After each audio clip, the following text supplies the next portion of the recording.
to the Poetry Moment, hosted by the Robert C. Williams Museum of Papermaking here at the Georgia Institute of Technology. My name is Karina Teichert, and I will be your guide to the wonderful world of paper and poetry. Here on Poetry Moment, we'll be highlighting the Jean Duval editions of a number of poems curated by Thomas Lux, the inaugural Born Chair in Poetry at Georgia Tech, and the founding director of the nationally renowned Poetry at Tech series.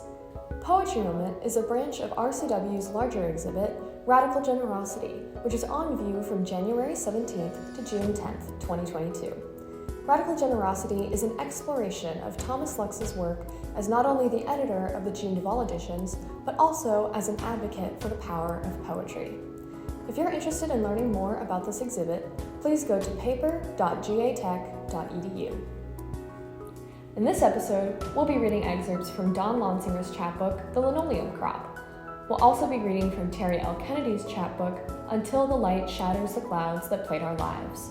Lastly, we'll also be reading from Todd Dillard's chapbook, The Drowned Hymns. Dawn Lonsinger is an associate professor of English at Muhlenberg College and was the managing editor of the University of Utah's Western Humanities Review.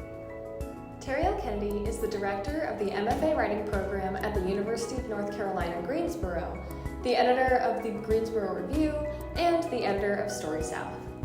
Todd Dillard is the author of the poetry collection Ways We Vanish, as well as the recipient of the Bird Whistle Poetry Prize. This is Surface Tension from Dawn Lonsinger's The Linoleum Crop.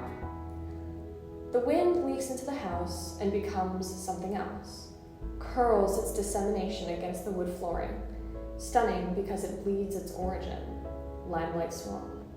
Nowhere the drama goat.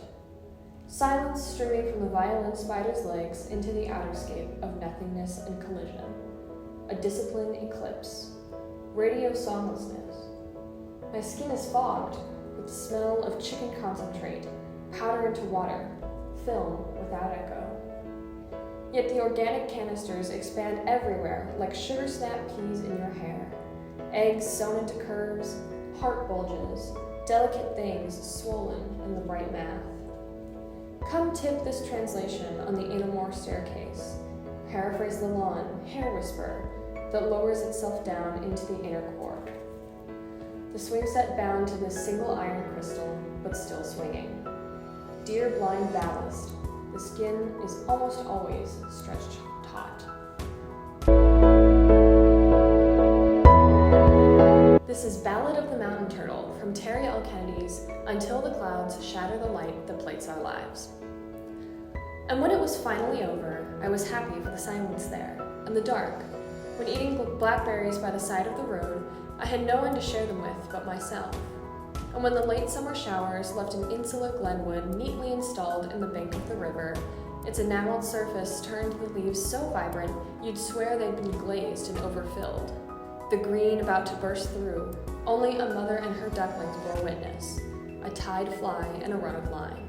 A beaver who, without need for reflection, went back to his day beneath the water.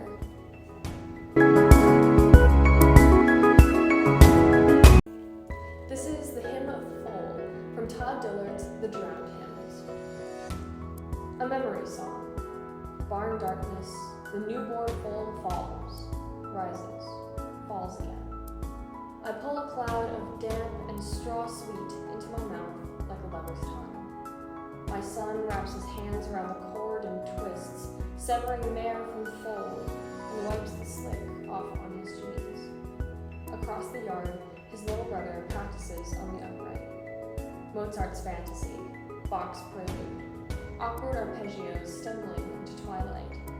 As the foal gains his legs and lurches towards the mare's waxy teat, my son lights a cigarette and laughs, a strange man's laugh. If you are interested in viewing Radical Generosity or just paying us a visit, the Robert C. Williams Museum of Papermaking is open from Monday to Friday, 9 a.m. to 5 p.m.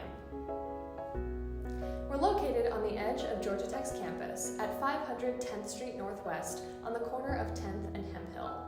Admission is free, so we look forward to seeing you. Be sure to tune in next week for another episode of Poetry Moment.